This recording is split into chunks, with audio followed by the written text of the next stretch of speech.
Сучасний океан є притулком для безлічі неймовірних істот різних розмірів і форм. Однак жодна з них не зрівняється зі стародавніми монстрами, що панували у світовому океані мільйони років тому.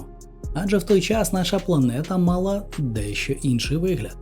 Поки стародавніми континентами бродили величезні динозаври, а в небі панували літаючі птерозаври, величні води океану Тетіса були населені найрізноманітнішими живими істотами, деякі з яких мали по-справжньому жахливу зовнішність. Тож у цьому відео я розповім про найбільш визначних та незвичайних представників доісторичних рептилій, що населяли води стародавнього океану.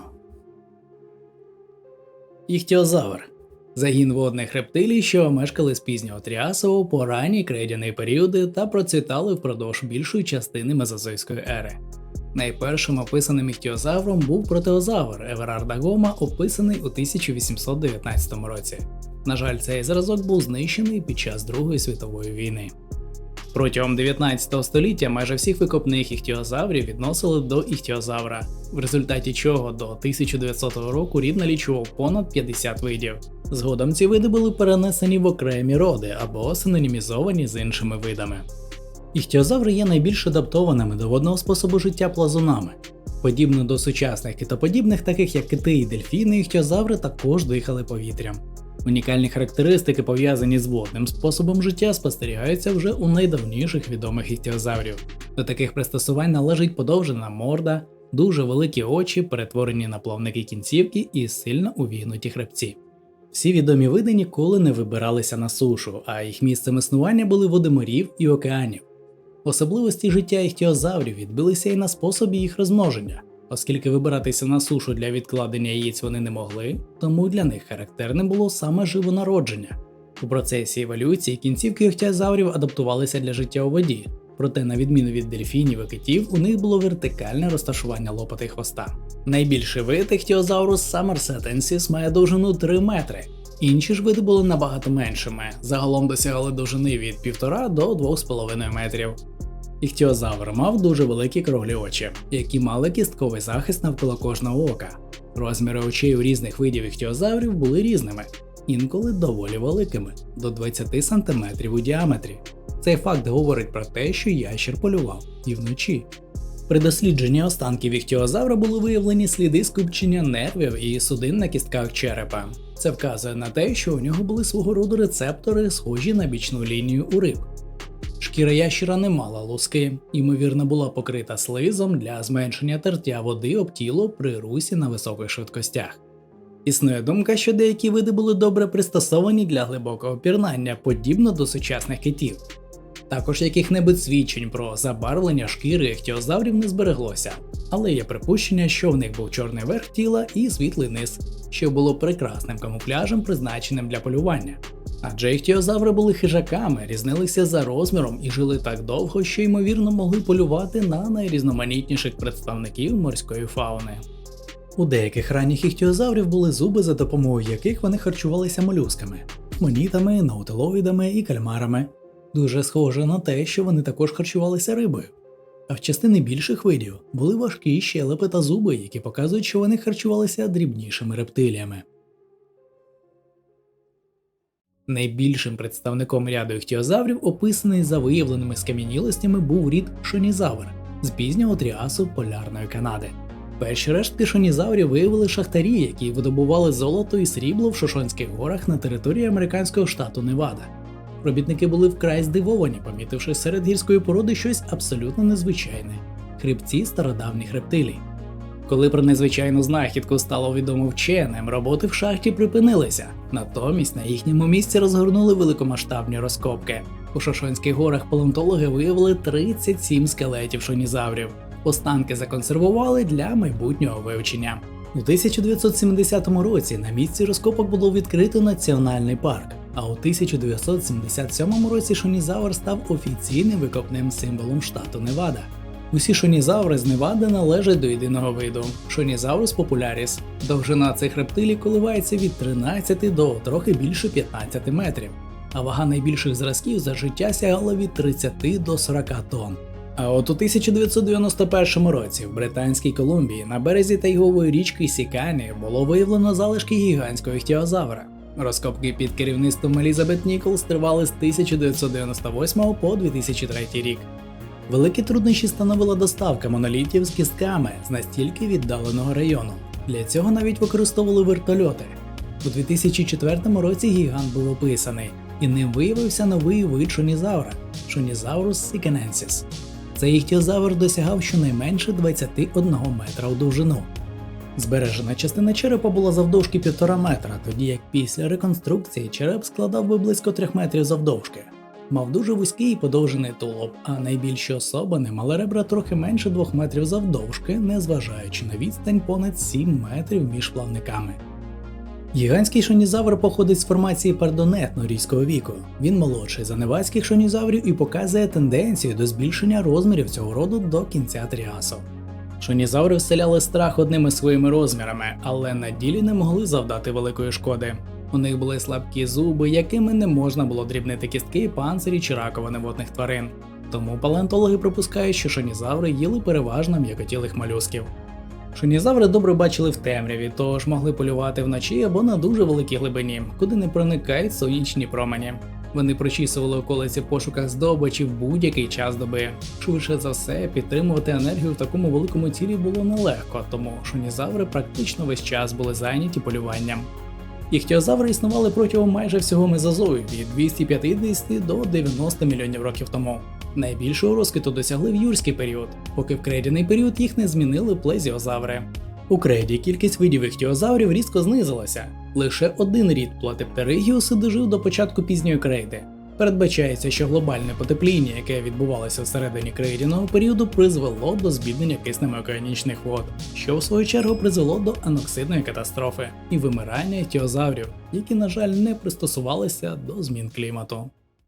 Нотозавр – викопний рід морських плазунів епохи середнього Тріасу, що жили на території нинішньої Росії, Ізраїлю, Китаю і Північної Африки від 250 до 200 мільйонів років тому. Ці рептилії досягали у довжину 3 метрів, але знайдені зразки нотозавра гігантського були вдвічі більшими та досягали 6 метрів у довжину. Нотозаври були грізними морськими рептиліями, які досить вдало процвітали протягом майже 50 мільйонів років. Уперше цей рід був описаний Мюнстером у 1834 році, а у наш час повний скелет нотозавра можна побачити в Музеї природної історії у Берліні. На відміну від пізніших морських рептилій, особливо іхтіозаврів, нотозаври ще зберігали зв'язок із сушею. У них були не ласти, а перетинчасті лапи. Можливо, вони любили погрітися на березі, як це роблять сучасні тюлені. Нотозаври досягли зрілості у віці 3 років, розмножувалися на берегах і в прибережних скельних печерах. Загалом нотозаври мешкали в лагунах і прибережних смугах, але велику частину часу проводили на суходолі.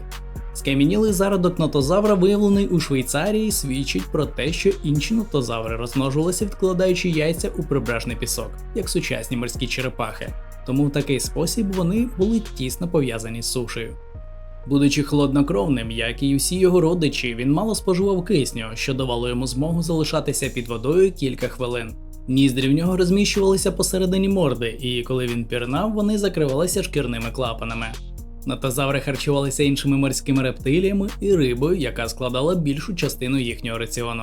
І найімовірніше, вони вели дуже агресивний хижацький спосіб життя у своєму середовищі існування.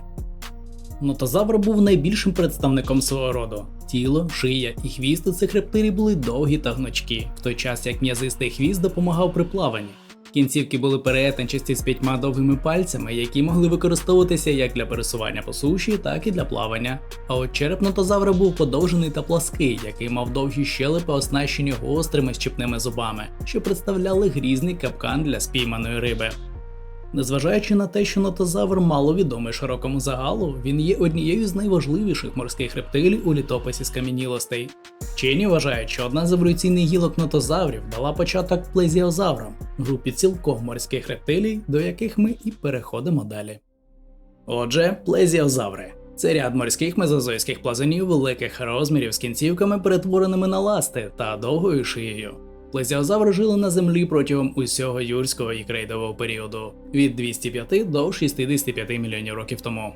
Викопні залишки цих рептилій виявлено на всіх континентах, зокрема і в Антарктиді.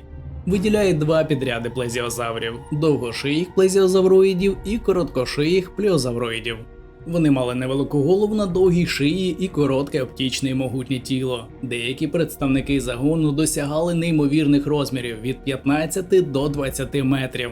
Вони мешкали в солоноводних водоймах, морях і океанах, були чудово пристосовані до життя в водоймах, хоча їм доводилося виринати на поверхню, щоб інколи вдихнути повітря.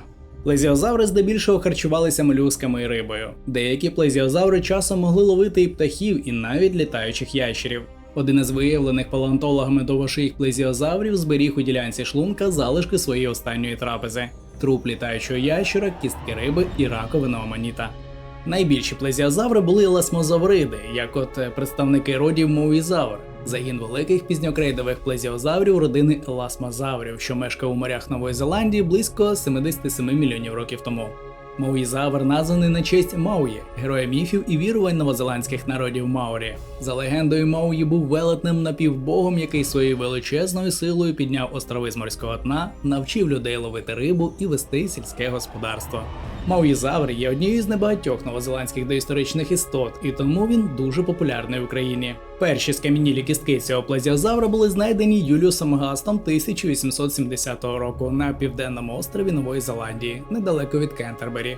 Це був найбільший плезіозавр і, можливо, найбільша морська рептилія в новозеландських водах на той час. Мауїзавр був дуже великою рептилією, його довжина сягала від 8 до 12 метрів, також він мав довгу шию, яка мала 68 шийних хребців.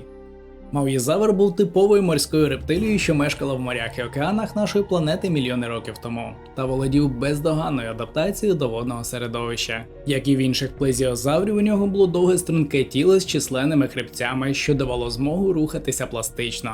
На нижньому боці у Мауїзавра були дві пари великих ласт, вони допомагали плисти на високих швидкостях і, можливо, також дозволили плезіозавру виходити на берег на короткі проміжки часу. Мауїзавр був хижаком з гострими зазубреними зубами, які використовувалися для захоплення риби або головоногих. В основному він мешкав у відкритих морських просторах, де для нього було достатньо їжі, аби прокормити таку велику рептилію. Еласмозавр – рід плезіозаврів, які жили в Північній Америці в кампанський вік пізнього крейдяного періоду близько 80 мільйонів років тому. У 1869 році у первісному описі еласмозавра Едвард Коуп розрахував довжину рептилії, склавши довжини хребців і додавши передбачувані розміри частин, яких бракує. Отримав загальну довжину 13,1 метра.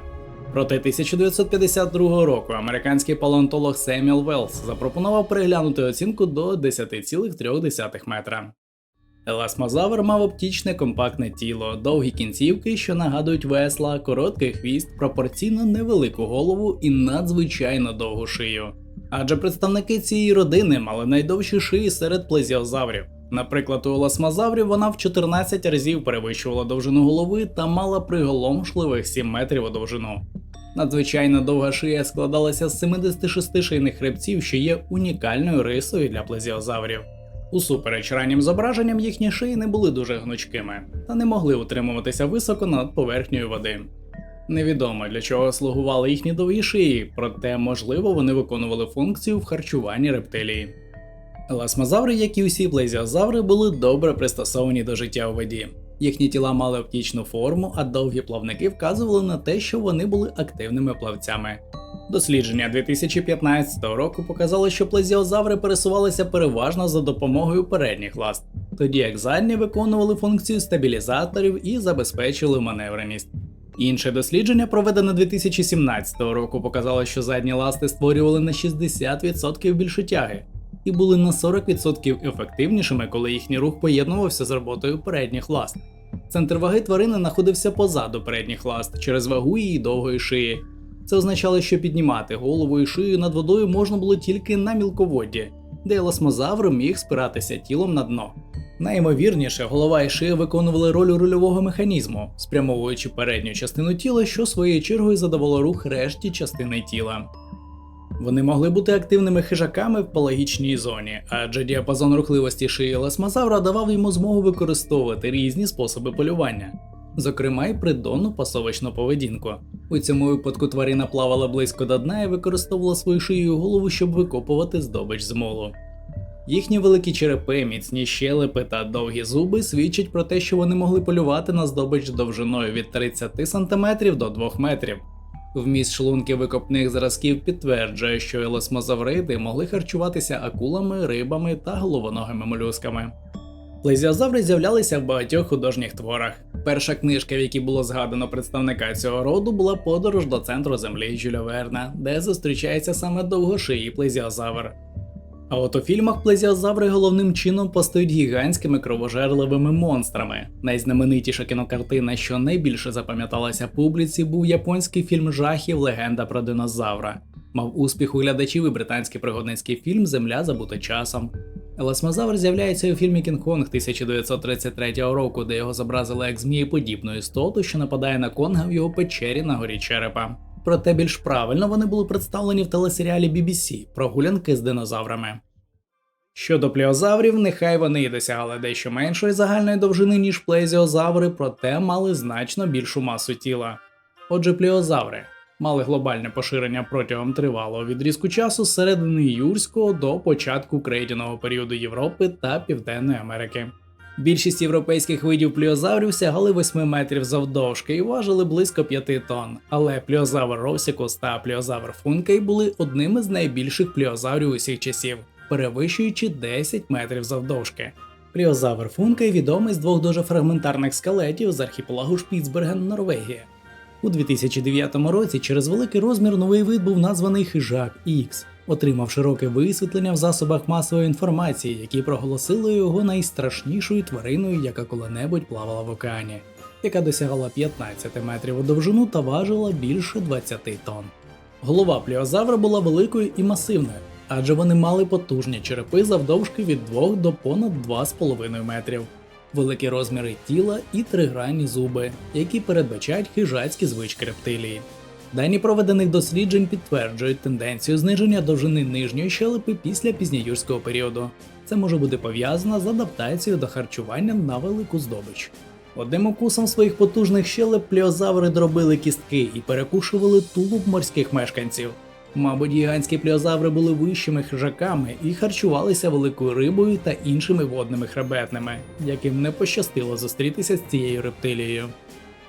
Середовище проживання пліозаврів розташовувалося вздовж берегової лінії океанів і морів.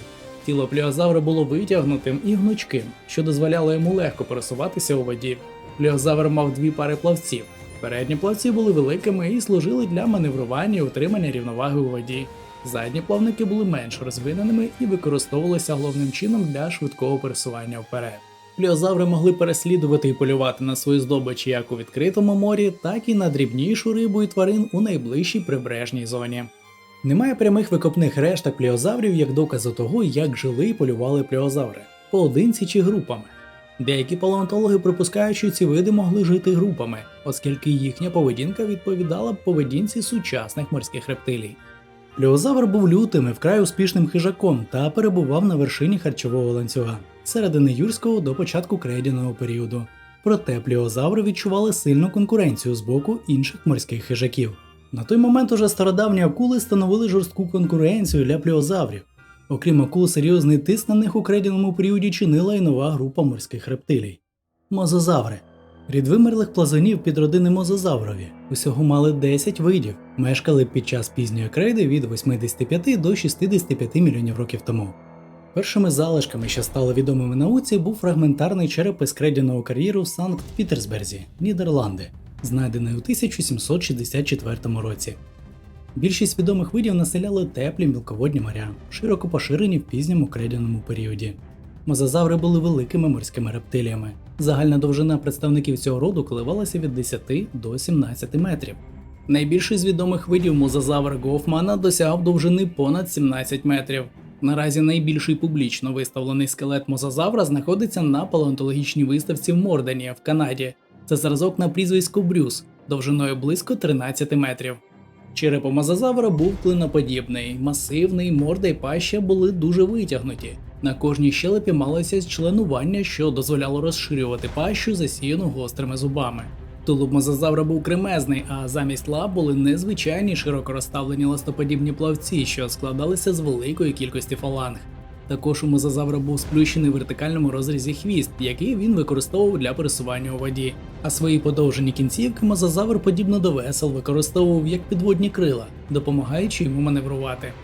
Увесь свій час перебували у воді, занурюючись на значну глибину. Живилися рибою, головногими молюсками, черепахами, амонітами. А через швидкий метаболізм мозазаврам була потрібна відносно більша кількість їжі, ніж сучасним рептиліям. До речі, багато кісток мозазаврів, навіть великих представників найбільших видів, носять на собі сліди від зубів інших мозазаврів. Відомі знахідки як зі слідами загоєння, так і без них. Це є прямим свідченням агресивної взаємодії мозазаврів один з одним, вираженої в територіальних боях, канібалізмі та міжводних конфліктах. Також відомі знахідки панцирів морських черепах зі слідами зубів мозазавра. Ймовірно, він нападав на будь-яку здобич, яку міг подужати.